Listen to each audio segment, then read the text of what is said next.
again, sharing with you my background. Parents, Caribbean descent, mom specifically Jamaican, and then migrating, wanting to do their best to give their kids a chance or a different type of chance of life and everything, opportunity coming to Canada. We now have the Canada versus Jamaica battle. All right. And that match was, it was, I don't want to say that Canada was always expected to win, but Canada's been in amazing form with regards to qualifying for the World Cup. And the the culture battle or even the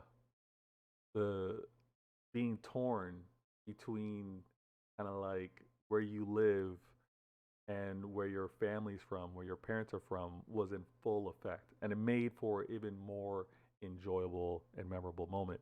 So watching the match, obviously Jamaica had to come up to Canada, and let me tell you, there was a nice warm weather spell that was happening, but then it just turned and things got really cold the last few days, and especially on match day, it snowed here in Toronto for where the match took place. And just given, I was like, okay, nah, my my piece from JA are gonna have some challenges now because it's gonna be cold. And not to put that as the reason to why Canada won, but it definitely was a factor in terms of players being more accustomed to the environment. Same thing, not the most, not the best display of football.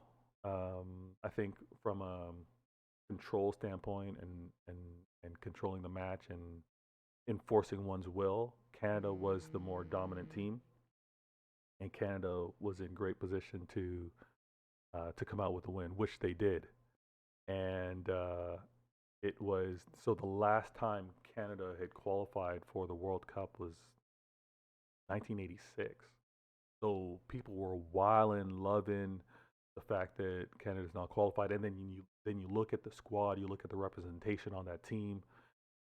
It is going to inspire. It's definitely going to inspire a fantastic generation of upcoming players, youth players to come up through the ranks.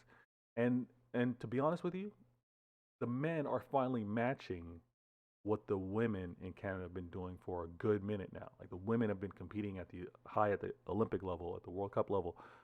So the men are matching it. The men are stepping their game up, and it was great to watch. It's going to be more. So it's locked in. Canada has qualified, and that in itself was a big reason to why I enjoyed the weekend and why international football actually caught my attention. Where I normally I'm just like, I'm hating the fact that there's no EPL. It's like what to do.